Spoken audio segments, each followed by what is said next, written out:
Banyak yang belum tahu prestasi gemilang legenda Belanda berinisial GV ini. Usai dirinya dilantik jadi pelatih kepala U23 Timnas Indonesia. Apa saja memang? Apakah perjalanan karirnya bisa bantu Garuda semakin mendunia? Tonton video sampai habis. Indra Syafri out. Erick Thohir langsung pecat Indra Syafri, menggantinya dengan Shin Tae-yong. Shin Tae-yong lalu kerjasama dengan Gerald Vandenberg untuk melatih pemain U20. Jadi harapanku usai timnas U20 kalah lawan tim abal-abal ini. Di sisi lain, begini pernyataan Indra Syafri usai laga semalam. Simak baik-baik. Dulu lawan, sekarang kawan. Sosok ini bantu Tom Haye perkuat Almere City, langsung cetak poin banyak dan puncaki klasemen Eredivisie. Mungkinkah? Di sisi lain, jurnalis Italia kabarkan hal ini ke publik. Apa itu? Simak berita lengkapnya hanya di sini. Makin mantap setelah cedera, pemain berinisial JH ini tampil penuh dan bantu tumbangkan City tadi malam. Langsung dipanggil oleh pelatih Wolves dan dimasukkan ke dalam tim senior kah? Simak beritanya sampai habis. Naturalisasi dua pemain ini sudah di tahap akhir. Siap bela timnas Indonesia lawan Australia dan Bahrain bulan Maret nanti. Salah satunya sudah pasti akan selesai bulan ini. Wow, siapakah itu? Simak video ini sampai habis biar gak salah paham. Sebelum masuk ke pembahasan, ayo bantu like dan subscribe channel ini agar terus berkembang. Terima kasih buat yang sudah like dan subscribe. Banyak yang belum tahu prestasi gemilang legenda Belanda berinisial GV ini. Usai dirinya dilantik jadi pelatih kepala U23 Timnas Indonesia. Apa saja memang? Apakah perjalanan karirnya bisa bantu Garuda semakin mendunia? Tonton video sampai habis. Gerald Vandenberg, mantan bintang timnas Belanda yang pernah menjuarai Piala Eropa 1988, kini resmi menjadi pelatih kepala timnas Indonesia U23. Pengumuman tersebut disampaikan oleh PSSI pada Jumat 24 Januari 2025.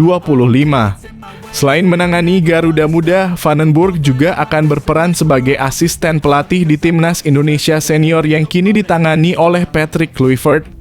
Vandenberg akan bekerja sama dengan Alex Pastoor dan Denny Lanzaat sebagai bagian dari staf kepelatihan untuk tim senior. Kehadiran Vandenberg di tim pelatih Indonesia sangat menarik mengingat pengalamannya yang luar biasa.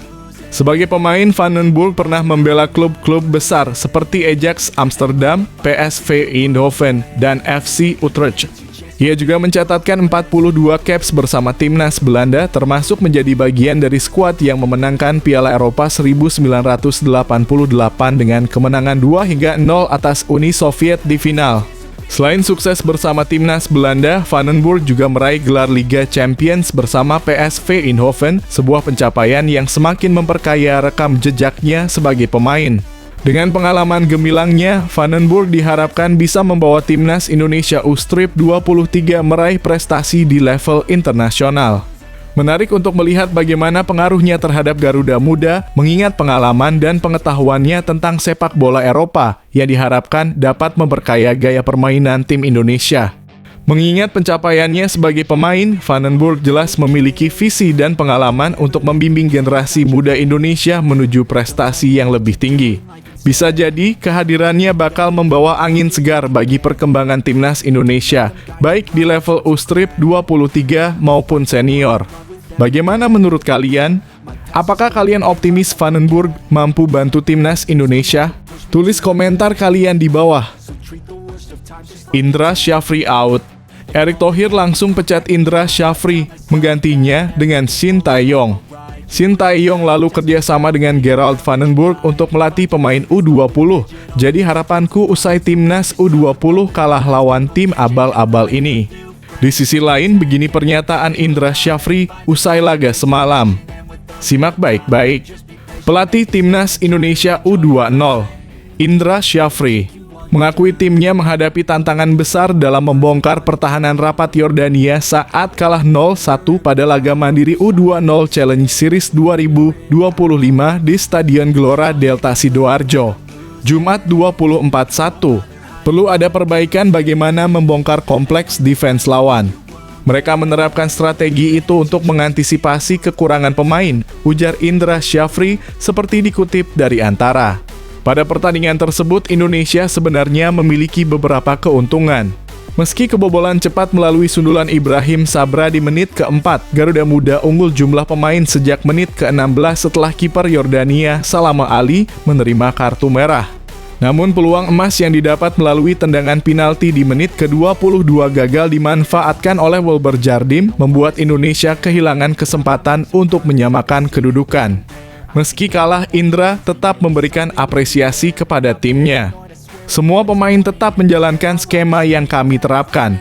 Moral mereka tidak jatuh meski penalti gagal yang seharusnya bisa menjadi gol, ucap Indra. Ia juga menegaskan akan melakukan evaluasi besar menjelang laga berikutnya. Kami pasti melakukan perbaikan di pertandingan kedua nanti, termasuk memberikan kesempatan bermain bagi pemain yang belum diturunkan hari ini. Komposisi baru akan kami coba, tambahnya. Selanjutnya, Timnas Indonesia U-Strip 20 akan menghadapi Suriah U-Strip 20 pada laga kedua Mandiri U-Strip 20 Challenge Series 2025 yang dijadwalkan berlangsung Senin dalam kurung 27/1. Kekalahan ini menjadi pelajaran penting bagi Indonesia U-Strip 20. Meski unggul jumlah pemain, kesulitan dalam membongkar pertahanan rapat menunjukkan perlunya peningkatan kreativitas dan variasi serangan. Selain itu, kegagalan penalti harus menjadi momen refleksi mengingat peluang seperti itu jarang terjadi. Melawan Suriah, tim Garuda Muda harus tampil lebih efisien dan berani mengambil inisiatif permainan. Momentum ini penting untuk membangun kepercayaan diri menjelang Piala Asia U-Strip 20 2025. Bagaimana menurut kalian? Apakah sudah saatnya Indra Syafri diganti? Menurut kalian siapa yang lebih pantas untuk melatih Timnas U20? Tulis jawaban kalian di kolom komentar. Dulu lawan sekarang kawan. Sosok ini bantu Tom Haye perkuat Almere City, langsung cetak poin banyak dan puncaki klasemen Eredivisie. Mungkinkah? Di sisi lain, jurnalis Italia kabarkan hal ini ke publik. Apa itu? Simak berita lengkapnya hanya di sini. Ali Jassim yang sempat menjadi momok bagi Timnas Indonesia dalam laga kontra Irak dikabarkan akan bergabung dengan Almere City. Menurut laporan jurnalis transfer kenamaan Fabrizio Romano, pemain muda berbakat asal Irak itu dipinjamkan oleh Como FC ke Almere City selama setengah musim tanpa opsi pembelian permanen. Langkah ini diambil lantaran Ali Jassim kesulitan mendapatkan menit bermain di Serie A, hanya mencatatkan 1 menit penampilan sepanjang musim ini. Sebagai solusi, Como memutuskan mengirim wonderkid berusia 21 tahun itu ke Almere City, klub Eredivisie, untuk memberinya kesempatan berkembang. Ali Jassim kini dikabarkan sudah berada di Belanda untuk menjalani tes medis bersama The Black Sheep. Jika proses kepindahan ini tuntas, ia akan menjadi rekan duet Tom Haye di lini tengah Almere City selama sisa musim 2024-2025. Kehadiran Ali Jassim berpotensi memperkuat skema serangan Almere City. Diproyeksikan sebagai playmaker di posisi nomor 10 dalam formasi 4-2-3-1. Ali Jassim akan mendapat suplai bola langsung dari Tom Haye, yang kerap berperan sebagai gelandang bertahan di posisi nomor 6. Menariknya, ini bukan kali pertama Ali Jassim dan Tom Haye berada di satu lapangan. Keduanya pernah saling berhadapan saat Irak menghadapi Timnas Indonesia pada matchday kelima Grup F kualifikasi Piala Dunia 2026 zona Asia di Stadion Utama Gelora Bung Karno SUGBK pada Juni 2024. Dalam laga tersebut, Irak menang 2-0 dan Ali Jassim menjadi bintang dengan mencetak 1 gol. Kepindahan Ali Jassim ke Almere City adalah langkah cerdas untuk seorang pemain muda yang butuh jam terbang lebih banyak. Bermain di Eredivisie akan memberinya pengalaman di kompetisi yang terkenal sebagai ladang pengembangan pemain muda. Selain itu, kolaborasi dengan Tom Haye, gelandang yang berpengalaman di Belanda, bisa membantu Jassim beradaptasi lebih cepat. Namun tantangannya adalah membuktikan diri dalam waktu singkat. Tanpa opsi pembelian, Ali Jassim harus memanfaatkan momen ini untuk menarik perhatian pelatih Almere City dan mungkin klub-klub besar lainnya. Jika berhasil, ini bisa menjadi batu loncatan besar dalam kariernya. Sebagai penggemar sepak bola, saya merasa antusias menyaksikan bagaimana hubungan antara dua pemain ini berkembang, terutama setelah sebelumnya menjadi rival sengit di lapangan. Ali Jassim kini punya kesempatan untuk membuktikan bahwa ia bukan hanya ancaman bagi lawan, tapi juga aset berharga untuk timnya. Apa pendapat kalian? Apakah kalian tidak sabar melihat kolaborasi antara Ali Jassim dan Tom Haye? Coba tulis harapan kalian di kolom komentar. Makin mantap setelah cedera, pemain berinisial JH ini tampil penuh dan bantu tumbangkan City tadi malam. Langsung dipanggil oleh pelatih Wolves dan dimasukkan ke dalam tim senior kah? Simak beritanya sampai habis. Wolves U-Strip 21 berhasil mengalahkan Manchester City U-Strip 21 dengan skor 3-1 dalam lanjutan Premier League 2 2024/2025 di Agborog Stadium Sabtu (25 Januari 2025). Justin Hubner yang menjadi starter dalam laga ini tampil solid di lini belakang dan membantu Wolves menjaga keunggulan sepanjang babak kedua. Meski tertinggal lebih dulu lewat gol Emilio Lawrence di menit ketiga, Wolves bangkit di babak kedua. Tawanda Chirewa mencetak 2 gol termasuk 1 penalti di menit ke-75 sebelum Daniel Angel menambah gol ketiga. Kemenangan ini membawa Wolves U-Strip 21 naik ke posisi 8 klasemen, sementara Manchester City U-Strip 21 masih memimpin di puncak. Wolves selanjutnya akan menghadapi Sunderland U-Strip 21, sedangkan Manchester City melawat ke Blackburn Rovers U-Strip 21. Performa apik Justin Hubner semakin memperlihatkan potensinya sebagai salah satu pemain muda yang patut diperhitungkan di masa depan. Bagaimana menurut kalian? Apakah Justin Hubner sudah pantas masuk ke dalam skuad senior? Tulis pendapat kalian di kolom komentar. Naturalisasi dua pemain ini sudah di tahap akhir. Siap bela timnas Indonesia lawan Australia dan Bahrain bulan Maret nanti. Salah satunya sudah pasti akan selesai bulan ini. Wow, siapakah itu? Simak video ini sampai habis biar gak salah paham.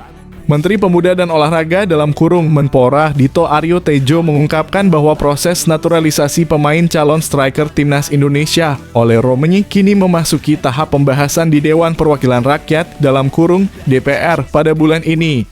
Nama Ole Romain sudah ramai diperbincangkan sejak November 2024 ketika ia hadir di Indonesia untuk menyaksikan pertandingan antara timnas Indonesia dan Jepang. Pemain berusia 24 tahun asal Oxford United yang memiliki keturunan Indonesia itu menyatakan kesediaannya untuk memperkuat timnas Indonesia. PSSI pun segera memulai proses naturalisasinya. Sebagaimana prosedur naturalisasi sebelumnya, Ole akan diperkenalkan dalam rapat dengan Komisi XI3 dan Komisi X DPR RI. Jika disetujui, proses ini akan dilanjutkan ke rapat paripurna DPR RI untuk memperoleh izin perpindahan kewarganegaraan. Setelah itu, apabila disetujui, proses akan dilanjutkan ke Kementerian Sekretariat Negara (Kesekneg) untuk mendapatkan surat keputusan Presiden (Kepres) yang kemudian diteruskan ke Kementerian Hukum dan HAM. Dito Aryo Tejo memastikan proses ini akan dilaksanakan di bulan Januari, meskipun kemungkinan sumpah tidak dapat dilakukan pada bulan ini karena waktu yang terbatas.